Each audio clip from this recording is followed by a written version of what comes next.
진리를 따르면 복을 받습니다. 이 말씀을 증거하겠습니다. 몇 년 전에 국민일보에 이런 기사가 나타났습니다. 지금 한국은 독일 따르기가 유행처럼 번져 있는데 이는 독일이 우리의 모델이 되기에 가장 적합한 나라이기 때문입니다. 독일은 지난해에도 무역소지 흑자면에서 세계 1위를 달성하였는데 이는 그들이 경제활동에도 뚜렷한 철학이 있기 때문으로 풀이가 됩니다. 그들에게는 한자동맹의 한자정신이라는 것이 있습니다.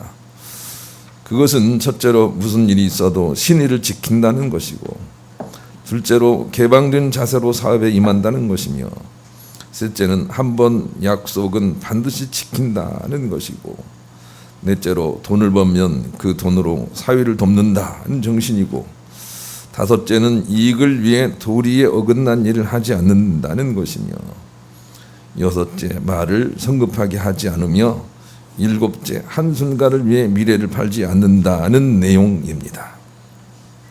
이 한자동맹은 1280년대 독일 북부 라인 지방에서 다양한 상인들이 서로의 신뢰를 위해서 맺은 정신이고, 그 정신을 지금도 독일 상인들 간에는 서로 지킴으로 오히려 서로가 보호를 받고 있다는 것입니다. 독일 사람들이 자기에게 손해가 갈지 모르지만 약속한 정신을, 원칙을 굳게 지키고 사는 것이 대대로 복이 되어 동력에도 큰 영향을 미치는 그런 일들이 되고 있다고 우리에게 증거를 해주고 있습니다. 우리는 힘들고 어렵지만 진리이신 하나님과 그 말씀을 여전히 신뢰하면서 지키고 살아가야 됩니다. 우선은 진리이신 하나님을 우리가 모시고 살아야 됩니다. 진리는 도무지 우리가 바꿀 수 있는 게 아닙니다. 그 진리신 하나님, 온갖 좋은 은사 선물을 주시는 하나님, 선하신 하나님을 늘 의지하고 그 말씀을 기억하면서 우리가 비록 우리의 이익에 맞지 않는다 할지라도 그것을 지키면서 살아야 우리와 우리 자손들이 대대로 복을 받게 되는 것입니다. 신명기 5장 7절로 21절을 같이 읽읍시다. 읽습니다. 시작. 나 외에는 다른 신들을 내게 두지 말지니라. 너는 자기를 위하여 새긴 우상을 만들지 말고 위로 하늘에 있는 것이나 아래로 땅에 있는 것이나 땅 및 물속에 있는 것에 어떤 형상도 만들지 말며 그것들에게 절하지 말며 그것들을 섬기지 말라. 나 내 하나님 여호와는 질투하는 하나님인즉 나를 미워하는 자의 죄를 갚되 아버지로부터 아들에게로 3,4대까지 이르게 하거니와 나를 사랑하고 내 계명을 지키는 자에게는 1,000대까지 은혜를 베푸느니라. 너는 내 하나님 여호와의 이름을 망령되이 일컫지 말라. 내 여호와는 내 이름을 망령되이 일컫는 자를 죄 없는 줄로 인정하지 아니라. 내 하나님 여호와가 내게 명령한 대로 안식일을 지켜 거룩하게 하라. 여세 동안은 힘써 내 본 일을 행할 것이나 일곱째 날은 내 하나님 여호와 안식일인즉 너나 내 아들이나 내 딸이나 내 남종이나 내 여종이나 내 소나 내 낙이나 내 모든 가축이나 내 문 안에 유하는 객이라도 아무 일도 하지 못하게 하고 내 남종이나 내 여종에게 너같이 안식하게 할지니라. 너는 기억하라. 내가 애굽 땅에서 종이 되었더니 내 하나님 여호와가 강한 손과 편팔로 거기서 너를 인도하여 내었나니 그러므로 내 하나님 여호와가 내게 명령하여 안식일을 지키라 하느니라. 너는 내 하나님 여호와께서 명령한 대로 내 부모를 공경하라. 그리하면 내 하나님 여호와가 내게 준 땅에서 내 생명이 길고 복을 누리라. 살인하지 말지니라. 간음하지 말지니라. 도둑질하지 말지니라. 내 이웃에 대하여 거짓 증거하지 말지니라. 내 이웃의 아내를 탐내지 말지니라. 내 이웃의 집이나 그의 밭이나 그의 남종이나 그의 여종이나 그의 소나 그의 낙이나 내 이웃의 모든 소유를 탐내지 말지니라. 하나님께서 우리에게 이런 원칙을 주셨다고요. 그리고 이 원칙을 지키면 대대로 수천 대까지 복을 받을 것이다 이렇게 말씀을 하고 계셨어요. 우리는 하나님에 대한 신뢰심을 가지고 이 원칙들을 지켜나가야 돼요. 회개하면서 지키면서 노력해야 돼요. 그래야 대대로 복을 받을 수가 있는 것이죠. 요셉은 그냥 하나님 모시고 그 말씀대로 살려고 노력을 해요. 내 이웃의 아내를 탐내지 말라는 말씀을 지키려고 자기를 유혹하는 보디발 장군의 아내의 유혹을 떨쳐버리다가 감옥에 들어가요. 그러나 그것이 하나님의 계명을 지키는 일이기에 자기와 자손 대대로 복이 되었다라고 하는 것을 우리가 보고 있습니다. 하나님 말씀을 지키려고 하고 원칙을 지키려고 하고 진리를 따르려고 하는 것이 우리에게 복이 될 것이라며 하나님께서 우리에게 자꾸 진리를 제시하고 있습니다. 그러나 백성들은 말을 듣지 않았죠. 에레미야 시대에 백성들이 하나님 말씀을 듣지 못해서 저 이웃나라 바벨론에게 멸망을 당하게 된 시점에서 하나님은 에레미야를 통해서 이런 메시지를 주셨어요. 너희들 족속 중에 레갑 족속이 있는데 그들은 그의 조상들이 포도주를 마시지 마라, 술을 먹지 말아라, 또 집을 짓지 말아라, 그리고 파종하지 말아라, 나그네처럼 살아라 하는 말을 그들은 끝까지 지키고 있는데 어째서 내 백성들은 내 말을 지키지 않느냐, 그렇게 말하면서 레갑 족속의 자손들만이 영원히 생명의 축복을 받게 될 것이다, 이렇게 말씀을 하시는 부분이 있어요. 우리는 하나님께서 우리 가운데 진실로 우리가 대대로 잘되게 하시는 말씀을 주셨는데 지키지 않고 무시하고 사는 것이죠. 그러나 우리가 지금부터라도 다시 주님의 원칙을 지키기 시작해야 돼요. 그래야 복을 받을 수가 있어요. 하나님께서 그렇게 만드셨기 때문에 그런 것이죠. 이 원칙을 놓치고 자꾸 격가지를 따라가지 말아야 됩니다. 무엇보다도 우리가 격가지의 대표라고 할 수 있는 돈을 따라 살지 말아야 됩니다. 그러면 미래가 좋지 않습니다. 디모데전서 6장 10절을 같이 읽읍시다. 시작. 돈을 사랑함이 일만하게 뿌리가 되나니 이것을 탐내는 자들은 미혹을 받아 믿음에 떠나 많은 근심으로써 자기를 찔렀도다. 나는 돈 문제만 나오면 다른 사람 얘기를 할 필요가 없습니다. 제가 돈을 좋아하고 따라가다가 모든 걸 다 털렸거든요. 제가 돈 많은 데서 일을 했어요. 근데 보이는 게 다 돈이더라고요. 그래서 돈 버는 것이 너무 쉽다고 생각을 했어요.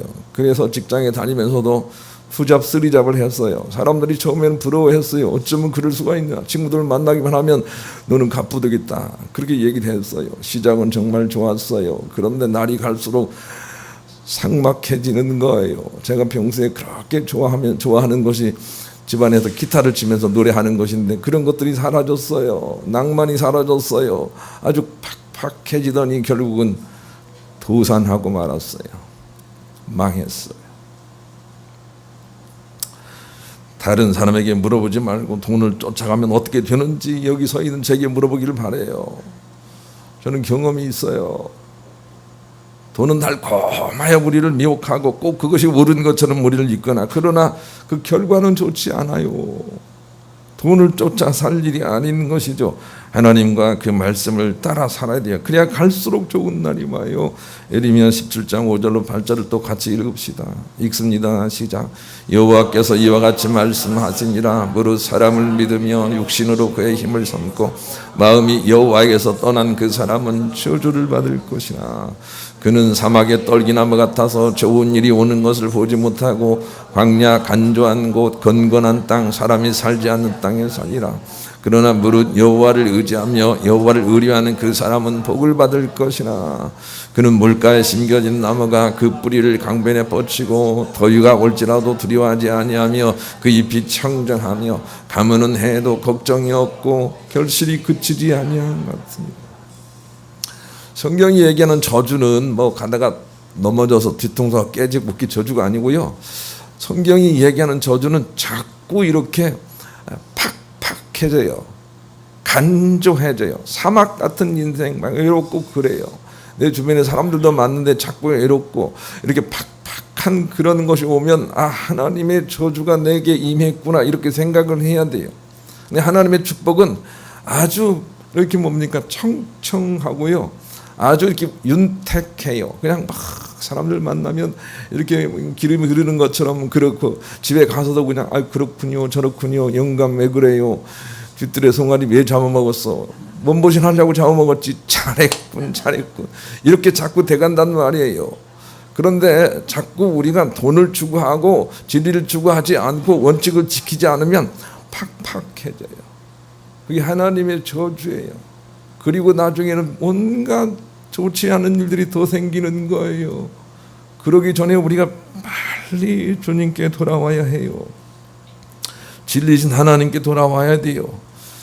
이 믿음의 핵심 가치를 잃어버리면 자꾸 인생의 문제가 복잡해진다라고 하는 것이 예수님과 사마리아 여인 관계 속에 예수님께서 우리 가운데 가르쳐 주시는 메시지예요. 이 사마리아 여인이 있었어요. 이 여인은 이방 여인이나 마찬가지예요. 전혀 진리에 대해서 관심이 없는 여자죠. 예수님이 가서 그렇게 말씀을 전했어요. 내가 너에게 영원히 마르지 않는 물을 주겠다. 그렇게 말씀을 하셨어요. 그런데 이 여인은 자꾸 다른 소리만 하는 거예요. 그 물이 무엇인데 당신이 그렇게 아주 터무니없는 얘기를 하느냐라고 하면서 그 물의 의미를 깨닫지 못하고 있는 거죠. 너무 알아듣지 못하는 거예요. 자꾸 그 물이 어떤 물인지를 모르는 거예요. 여러분, 그 물이 어떤 물인지를 모르는 거예요. 자꾸 이렇게 마시는 물처럼 생각을 하는 거예요. 자꾸 육의 그런 축복으로만 생각을 하는 거예요. 못 알아들으니까 예수님께서 할 수 없이 이 여자의 가장 치명적인 부분을 건드리세요. 그래서 이 여자에게 그렇게 말을 해요. 네 남편을 데려오라 이렇게 말을 해요. 그런데 이 여자는 5번이나 결혼을 했었고 지금 살고 있는 남자와도 대충 살고 있는 여자였어요. 그 치부를 주님께서 건드리세요. 왜 예수님께서 이런 모습을 우리에게 보여주고 있는지를 우리가 생각을 해봐야 돼요. 우리가 빨리 진리를 알아듣지 못하면 하나님께서 우리를 사랑하셔서 그 진리를 알아듣도록 우리의 약한 것들을 건드려 우리로서는 더 힘들지만 하나님께는 돌아오게 하려는 기회를 주신단 말이에요. 빨리 돌이키지 않을수록 훨씬 더 우리에게 해가 되는 것이죠. 그게 오늘 본문이에요. 본문을 다시 한번 읽읍시다. 시작.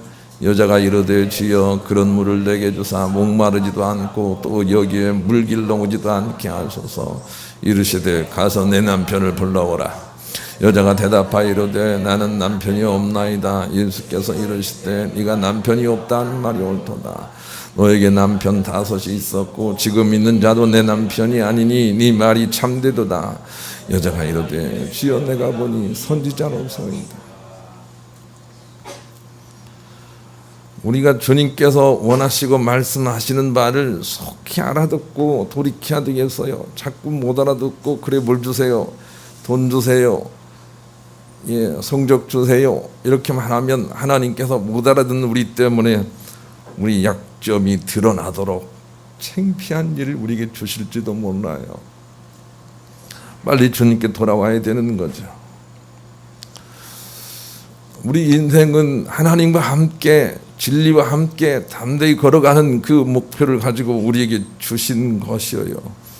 그래서 우리가 그 하나님의 부르심과 사명 가운데 늘 끼어 살아가야 돼요. 그래야 우리가 가장 많은 것들을 누릴 수가 있어요.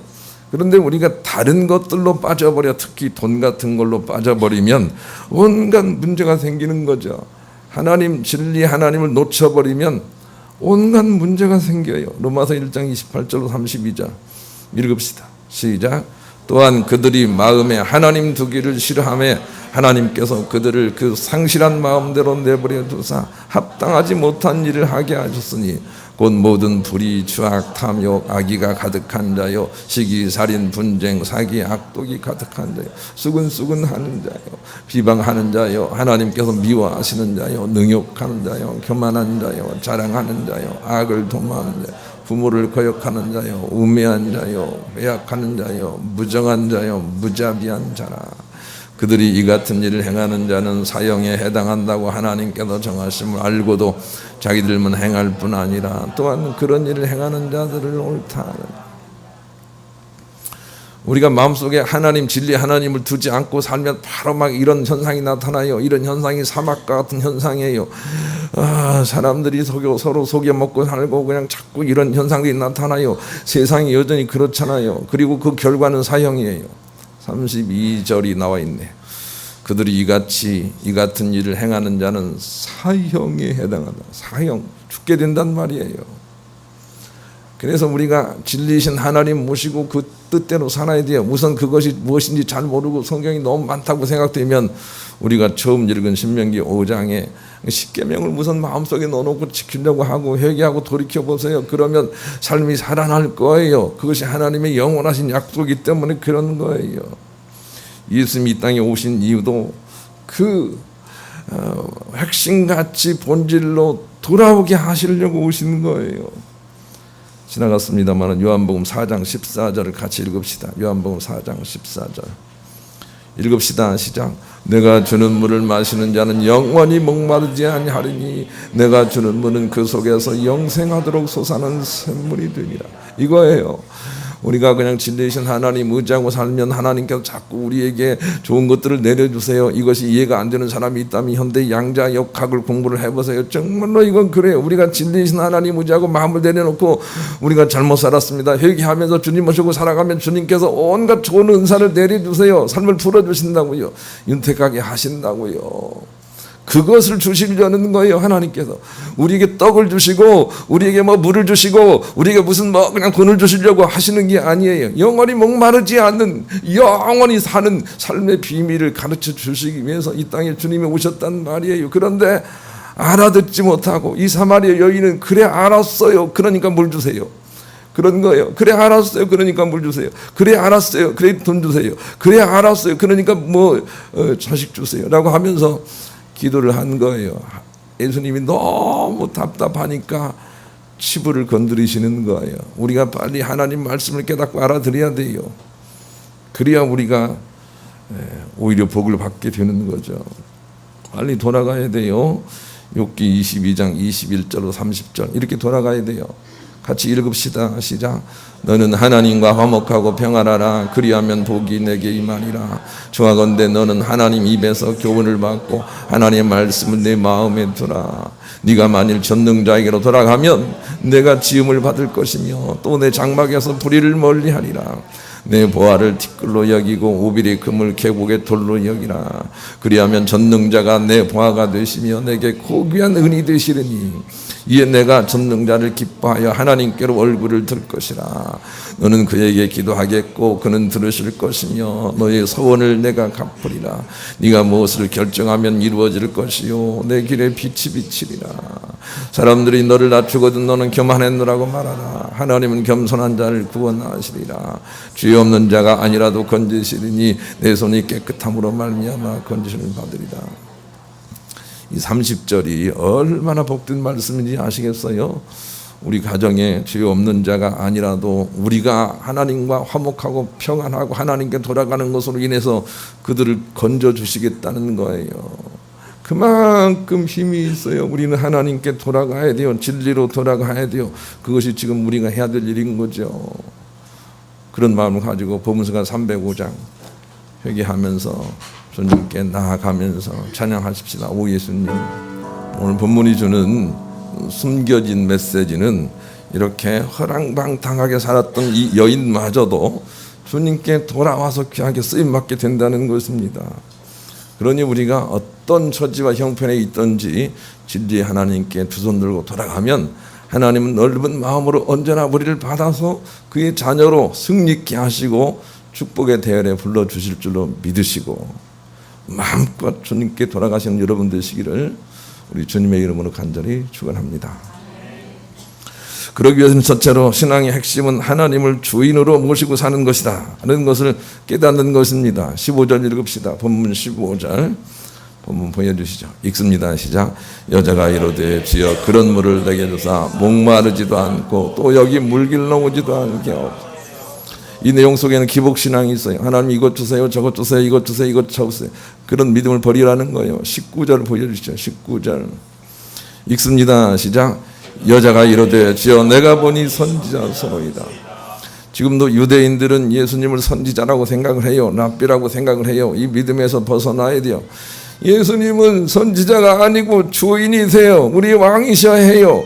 주인으로 모셔야 돼요. 이 여자는 아직 회복이 안 됐어요. 그래서 그의 치부가 드러나고 있어요. 여러분, 예수를 믿는다는 것은 나의 주인을 우리 자신에게서 벗어나서 내려놓고 우리 하나님으로 주인을 바꾸는 거예요. 우리의 주인을 하나님으로 바꾸는 거예요. 그것이 예수를 믿는 신앙의 핵심이지요. 그리고 하나님께서 이미 말씀하셨고 지금도 말씀하시는 그 음성을 들으면서 내 생각을 극복하고 사는 거예요. 그게 믿음의 핵심인데, 그런데 이 여인은 아직 그것이 이루어지지 않고 자꾸 무엇을 달라고만 하니 하나님께서 안타까운 마음으로 사랑하시면서 그의 치부를 끄집어내는 거예요. 그러니 우리도 우리 치부가 드러나게 하지 않기 위해서는 우리 주인을 진리이신 하나님으로 바꿔야 해요. 우리의 주인을 바꿔야 해요. 그리고 따르기 시작을 해야 돼요. 예수님이 이 땅에 오셔서 하신 일은 그것에 본을 보이신 거예요. 그냥 하나님을 따르는 거예요. 베드로전서 2장 23절로 25절 같이 읽읍시다. 예수님이 이 땅에 오셔서 하신 일이에요. 읽읍시다. 시작. 욕을 당하시되 맞대 욕하지 아니하시고 고난을 당하시되 위협하지 아니하시고 오직 공의로 심판하신 이에게 부탁하시며 친히 나무에 달려 그 몸으로 우리 죄를 담당하셨으니 이는 우리로 죄에 대하여 죽고 의에 대하여 살게 하려 하십니다. 그가 채찍에 맞음으로 너희가 나음을 얻었나니 너희가 전에는 양과 같이 길을 잃었더니 이제는 너희 영혼의 목자와 감독주에게 돌아왔느니라. 아멘. 예수님이 이 땅에 오셔서 하신 일은 그냥 하나님을 주인이라고 모시고 그냥 자기의 모든 상황에 십자가를 지고 그냥 사시는 거예요.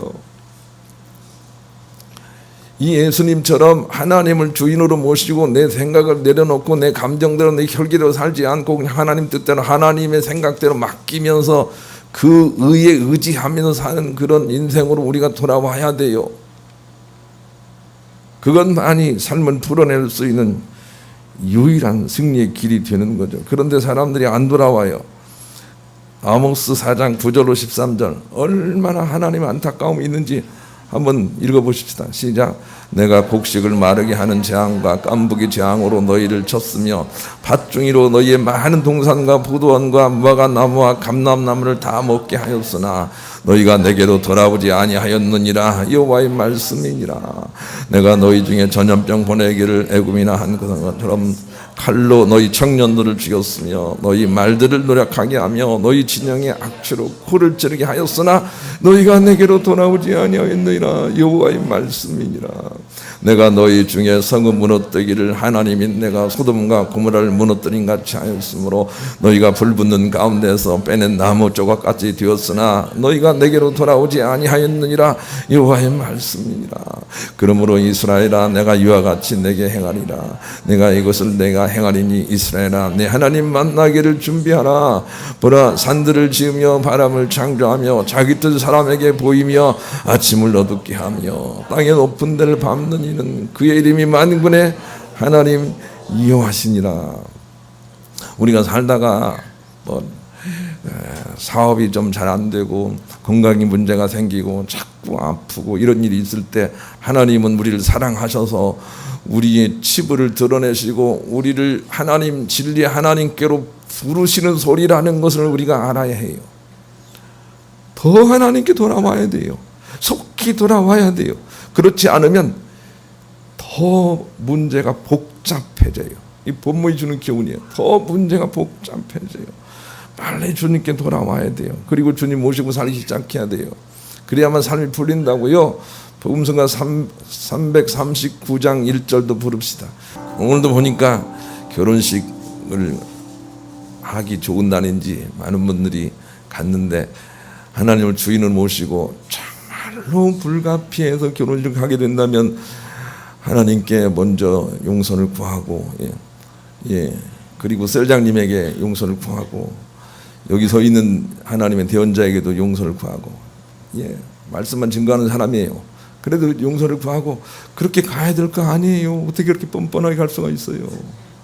그러면 안 돼요. 하나님이 주인이 아니기 때문에 그러는 거예요. 복 못 받아요.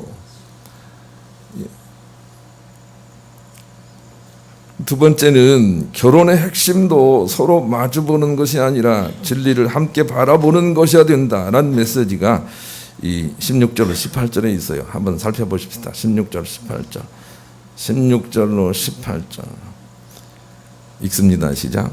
이르시되 가서 내 남편을 불러오라. 여자가 대답하이로되 나는 남편이 없나이다. 예수께서 이르시되 네가 남편이 없다 하는 말이 옳도다. 너에게 남편 다섯이 있었고 지금 있는 자도 내 남편이 아니니 내 말이 참되도다 그랬어요. 여튼 이 여자는 지금 한 남자와 살고 있는데 예수님은 그 사람이 네 남편 아니다 그렇게 말씀하세요.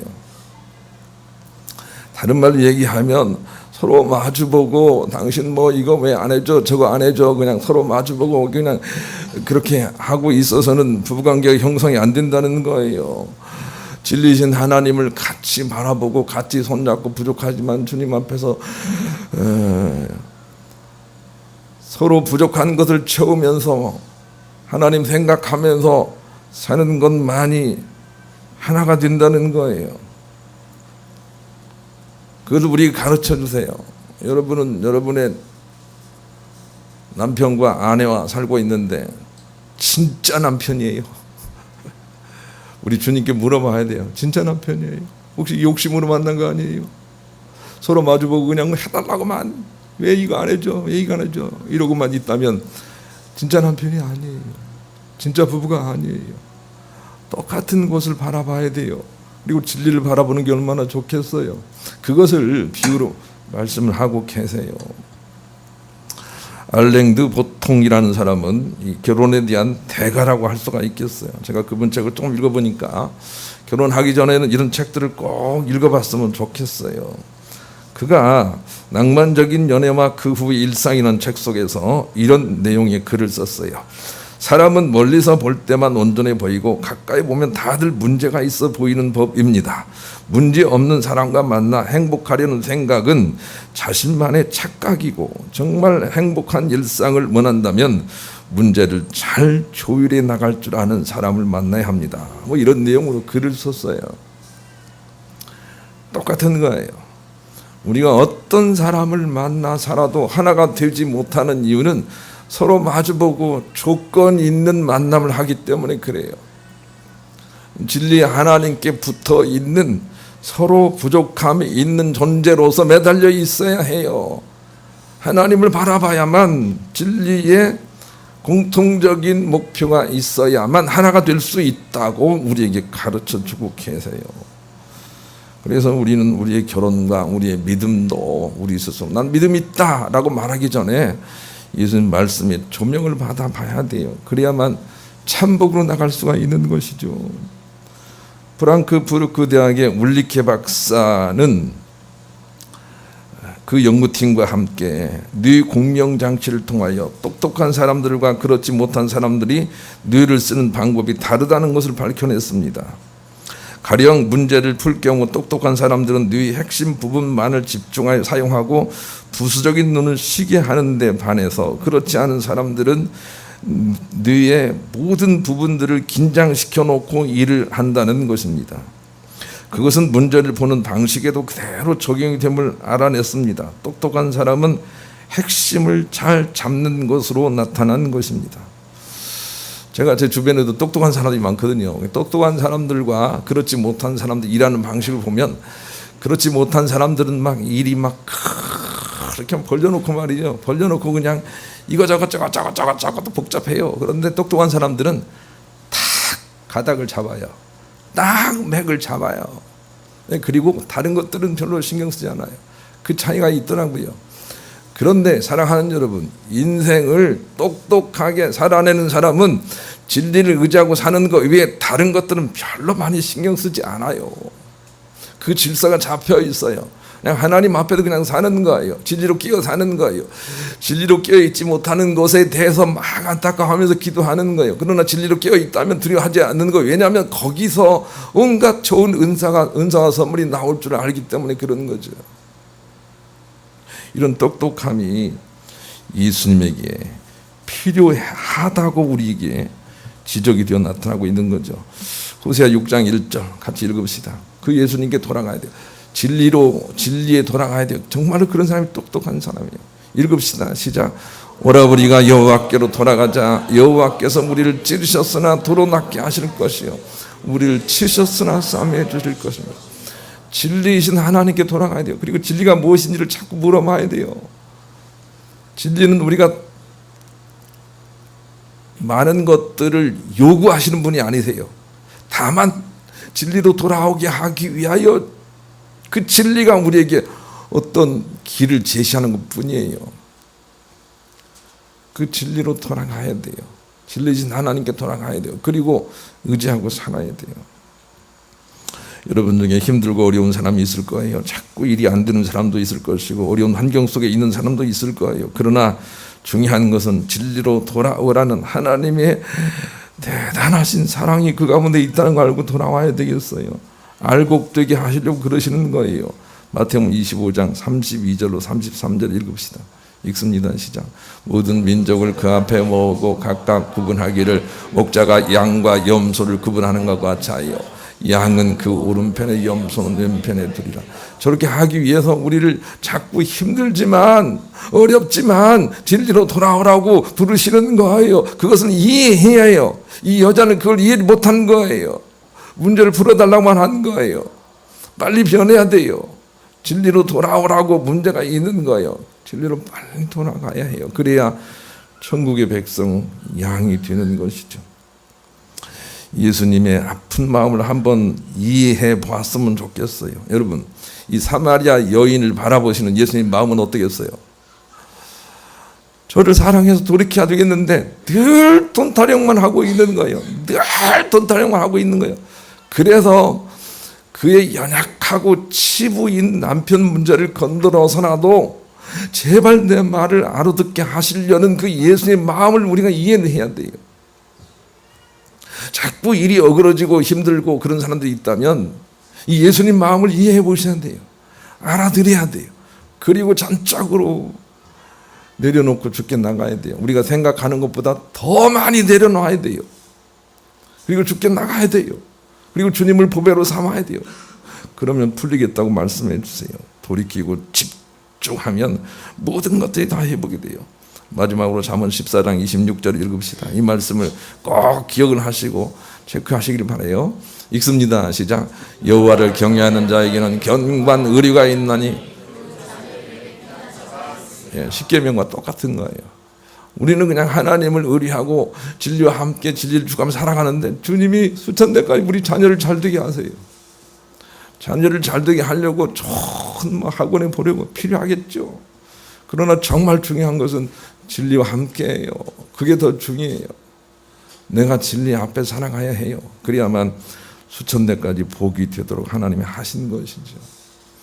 이 비밀을 잘 깨달으셔서 힘들고 어렵지만 돌이키고 회복하심으로 진리신 하나님 모시고 사는 일에 승리하셔서 수천대까지 복을 나누시며 하나님의 칭찬을 받으시는 여러분 모두가 되시기를 우리 주님의 이름으로 간절히 축원합니다.